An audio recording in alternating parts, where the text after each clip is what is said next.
হাসনাত আবদুল্লাহ বড় ধরনের বিপদেই পড়ে গেলেন বোধহয়। এবার তার সহকর্মী সার্জিস আলম তার বিরুদ্ধে দাঁড়ালেন। হাসনাতের ফেসবুক স্ট্যাটাস যেটাকে নিয়ে দেশ উত্তপ্ত হলো, দেশকে উত্তপ্ত করে দিলেন, সেনাবাহিনীর বিপক্ষে অনেককে খেপিয়ে তোলার চেষ্টা করলেন, সেটা যে একটা মিথ্যাচার, প্রায় বেশিরভাগটুকুই যে মিথ্যাচার, সেনাপ্রধানকে অপমান করার একটা হীন চেষ্টা, সেটা সার্জিস আলমের আজকের স্ট্যাটাসের মধ্য দিয়ে একেবারে পরিষ্কার হয়ে গেছে। সার্জিস আলম হাসনাত আবদুল্লার সেই পোস্টের বিরোধিতা করে, যদিও তিনি বিরোধিতা শব্দটা লেখেননি, লিখেছেন কিছু সংযোজন বিয়োজন, কিছু দ্বিমত, এরকমভাবে লিখেছেন। লিখে হাসনাতের যে অ্যাটিটিউড লিখার, সেই অ্যাটিটিউডের বিরোধিতা করেছেন। বলেছেন ফেসবুকে যেভাবে হাসনাত লিখেছে সেভাবে লেখার বিষয় এটা না।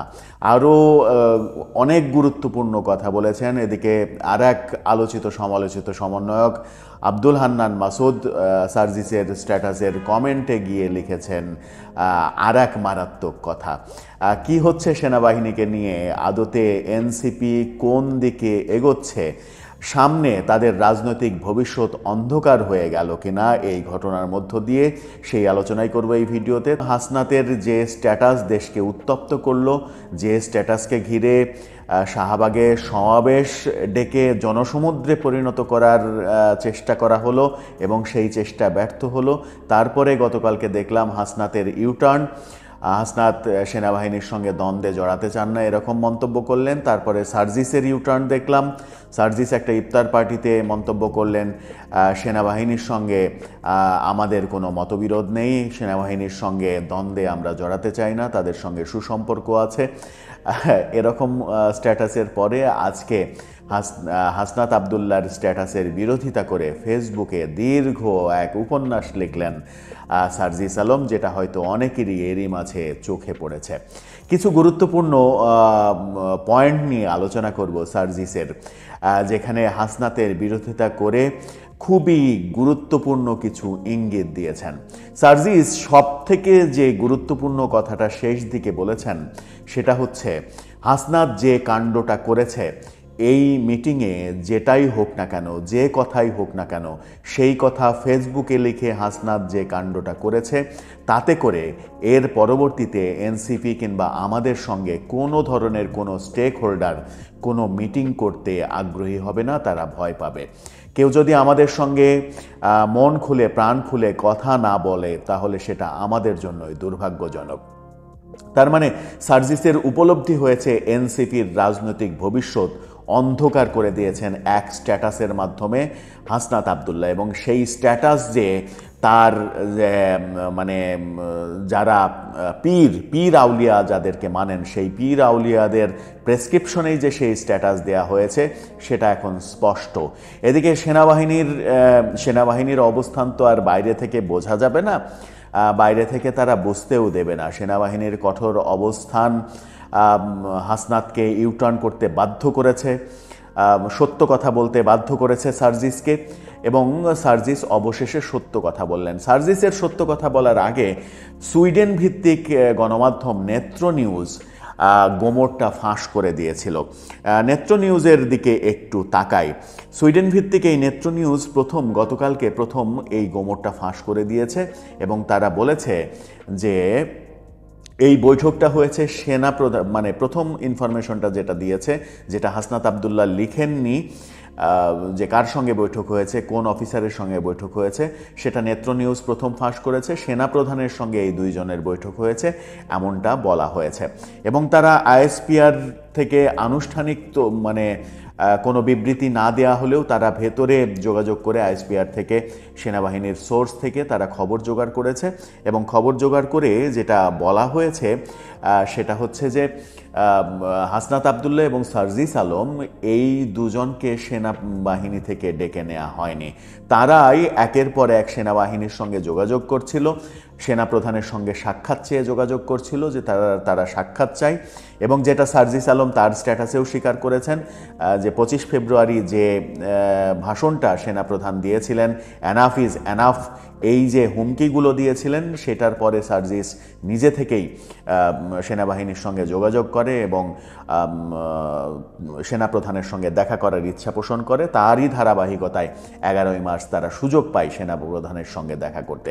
যে মিটিংটা হয়েছে সেই মিটিংয়ে 3 জনই ছিলেন, সেনাপ্রধান, হাসনাত এবং সার্জিস। সেটাও নেত্র নিউজ এবং সার্জিস আলম দুজনই দুই তরফ থেকেই আমরা নিশ্চিত হয়েছে। নেত্র নিউজ যেটা বলছে সেটা হচ্ছে যে সেনানিবাসের খোদ ওয়াকারুজ্জামানের সঙ্গেই 11ই মার্চ বৈঠক হয়েছিল, এমনটা স্বীকার করেছে তারা। তবে হাসনাত আবদুল্লাহকে ডেকে নিয়ে যাওয়া এবং আওয়ামী লীগের পুনর্বাসনের বিষয় নিয়ে তাদেরকে চাপ প্রস্তাব প্রয়োগের অভিযোগ অস্বীকার করা হয়েছে। বরং হাসনাত আবদুল্লাহ এবং তার দলের আরেক মুখ্য সমন্বয়ক সার্জিস আলমের আগ্রহে ওই বৈঠকটি হয়েছিল বলে সেনানিবাস থেকে জানানো হয়েছে। বাংলাদেশের গণঅভ্যুত্থানে ক্ষমতাচ্যুত আওয়ামী লীগকে নতুন রূপে পুনর্বাসনের বিষয়ে সেনানিবাসের কাছ থেকে ভারতের পরিকল্পনা উপস্থাপন করা হয়েছে। শুক্রবার হাসনাত আবদুল্লাহর এমন ফেসবুক পোস্টে বাংলাদেশের রাজনৈতিক অঙ্গনে তুমুল আলোচনার সৃষ্টি হয়। একজন মুখপাত্রের মাধ্যমে বক্তব্য দেয় সেনা সদর। হাসনাত আবদুল্লাহর পোস্টকে সম্পূর্ণ রাজনৈতিক স্ট্যান্ডবাজি, বই, অন্য কিছু নয় বলে তারা মন্তব্য করেন। এছাড়া 27 বছর বয়সী এই ছাত্রনেতার বক্তব্যকে অত্যন্ত হাস্যকর ও অপরিপক্ক গল্পের সম্ভার হিসেবেও আখ্যা দেয়া হয়। হাসনাতের এই গল্পটা রাজনৈতিক স্ট্যান্ডবাজি, তিনি রাজনীতি করার জন্য এই কাজ করেছেন এবং এটা হাস্যকর, অপরিপক্ক মস্তিষ্কের কাজ, এমনটা সেনা সদর থেকে বলা হয়েছে। সেনা সদর থেকে যখন এই কথাটা বলা হলো, নেত্র নিউজ, সুইডেন ভিত্তিক এই গণমাধ্যম নেত্র নিউজ যখন সেটা ফাঁস করে দিল, তখন আসলে আর সার্জিস হাসনাতদের করার কিছু ছিল না। তারা সেনাবাহিনীর চাপে পড়েছে কিনা সেটা তো ভেতরের খবর, সেই ভেতরের খবরটা আমাদের পক্ষে জানা সম্ভব নয়। তবে কিছু তো হয়েছেই। সত্য বলতে যেহেতু সার্জিস বাধ্য হয়েছেন, এবং সার্জিস যে সত্য কথাটা বলেছেন সেই সত্য কথার পরতে পরতে হাসনাত আক্রান্ত হয়েছেন এবং শেষে হাসনাতকে তিনি সান্ত্বনাও দিয়েছেন। সার্জিস বলেছেন, সেদিন আমি এবং হাসনাত সেনাপ্রধানের সাথে গিয়ে কথা বলি।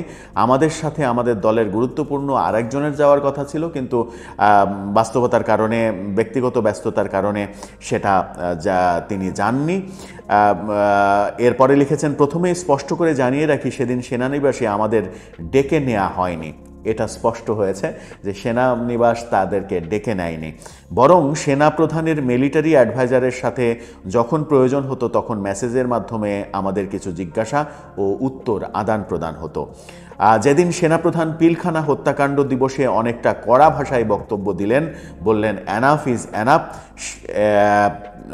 সেই কথার পরিপ্রেক্ষিতে তিনি যোগাযোগ করেন এবং এই মিটিংয়ের ব্যাপারটা ঘটে। তিনি বলেন যে, আমার জায়গা থেকে সেদিনের বক্তব্যকে সরাসরি প্রস্তাব দেওয়ার আঙ্গিকে দেখি না, বরং সরাসরি অভিমত প্রকাশের মতো করে দেখি।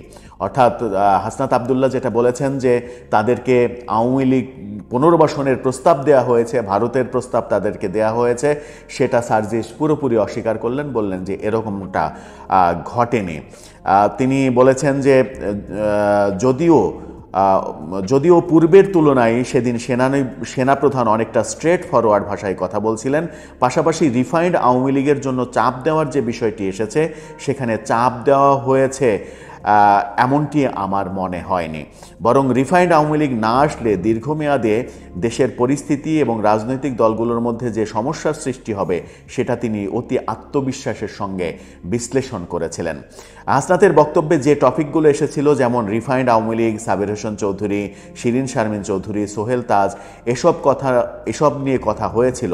আওয়ামী লীগ ফিরে আসবে কিনা, এই ইলেকশনে আওয়ামী লীগ থাকলে কি হবে না হবে, এগুলো নিয়ে কথা হয়েছিল। কিন্তু যে টোনে হাসনাতের ফেসবুকে লেখা উপস্থাপন করা হয়েছে, আমি মনে করি কনভারসেশনটা অতটা এক্সট্রিম ছিল না। তবে অন্য কোনো একদিনের চেয়ে অবশ্যই স্ট্রেট ফরওয়ার্ড বা সো কনফিডেন্ট ছিল। দেশের স্থিতিশীলতার জন্য রিফাইন্ড আওয়ামী লীগের ইলেকশনে অংশগ্রহণ করা যে প্রয়োজন, সেটা সরাসরি অভিমত আকারেও এসেছিল। হাসনাত তার বক্তব্যে আর একটা বিষয় উল্লেখ করেছে যে আলোচনার এক পর্যায়ে বলি যে দলই ক্ষমতা যে দল এখনো ক্ষমা চায়নি, অপরাধ স্বীকার করে নাই, সেই দলকে আপনারা কিভাবে ক্ষমা করে দিবেন। অপরপক্ষ থেকে রেগে গিয়ে উত্তর আসে, এই জায়গাটা খুবই গুরুত্বপূর্ণ। সেনাপ্রধান নাকি রেগে গিয়ে বলেছেন, you people know nothing, you like wisdom and experience, we are in this service for at least 40 years, তোমার বয়সের থেকে অনেক বেশি।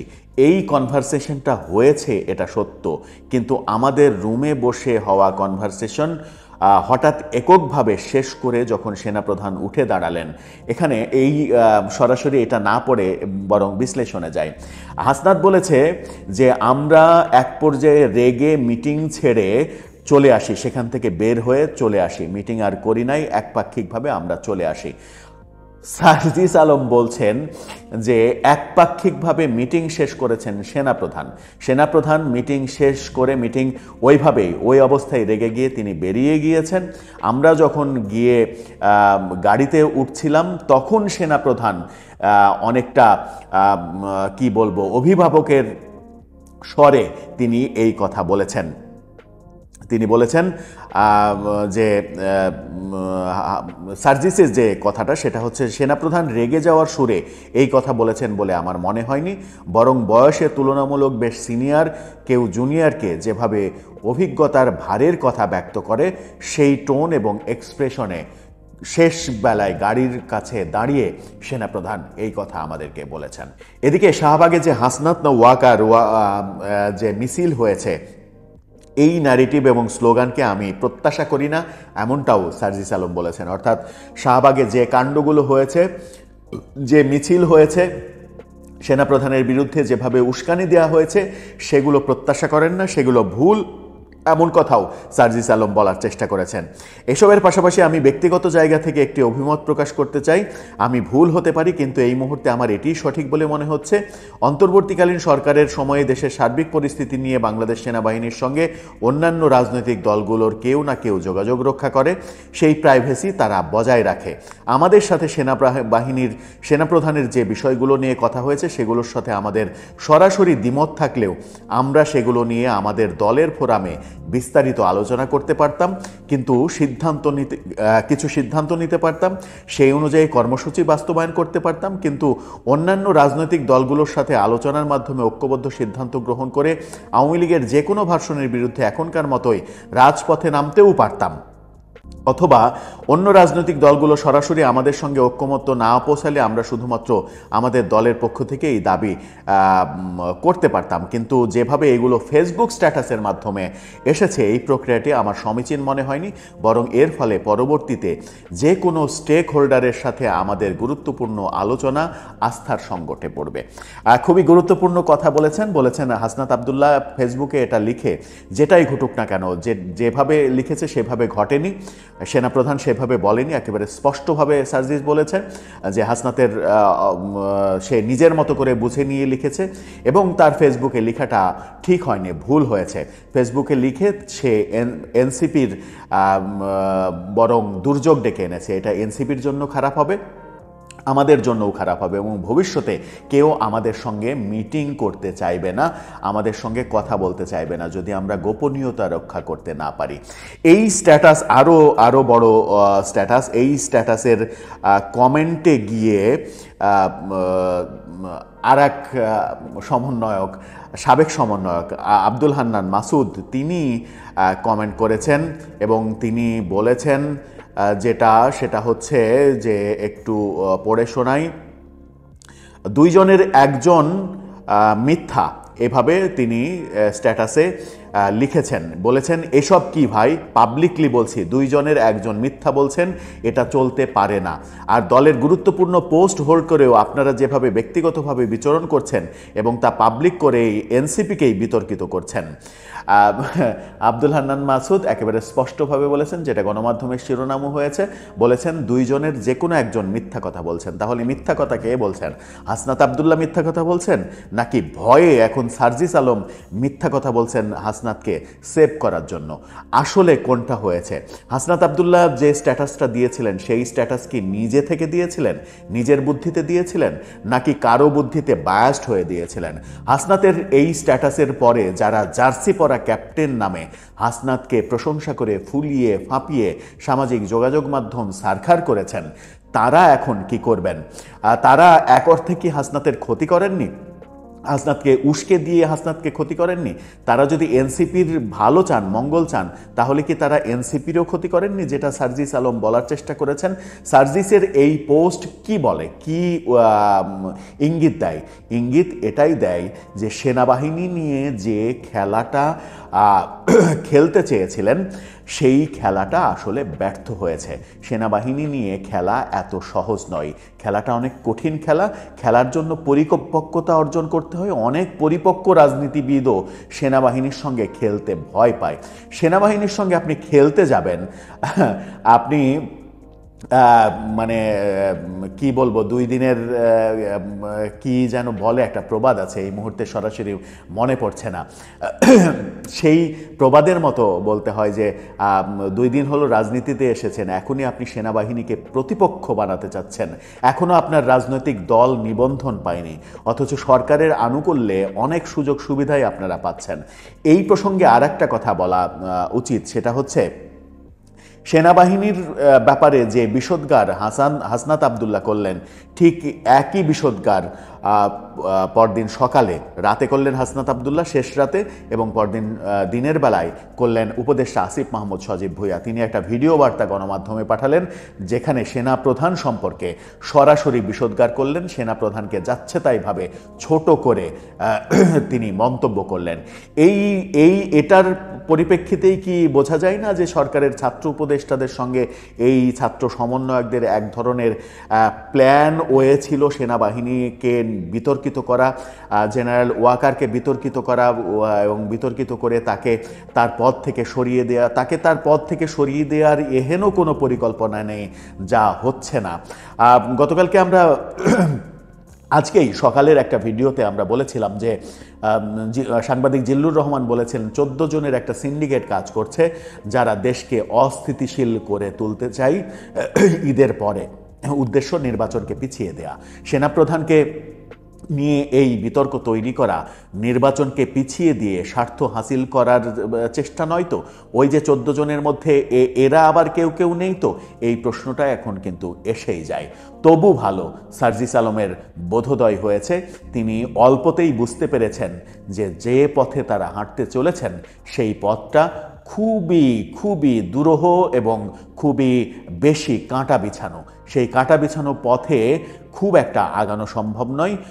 পথের শুরুতেই ক্লান্ত হয়ে ঝিমিয়ে পড়তে হবে তাদেরকে। সুতরাং ভালো একটা স্ট্যাটাস, এই স্ট্যাটাসে অন্তত তাদের বোধোদয় হবে। এখন আমরা প্রত্যাশা করতেই পারি যে হাসনাত আবদুল্লাহ তার ভুল বুঝতে পারবেন এবং ভুল বুঝতে পেরে তিনি আরেকটি স্ট্যাটাস দেবেন। সেনাবাহিনীর সঙ্গে তাদের যে ক্ল্যাশ, সেই ক্ল্যাশটা আর থাকবে না।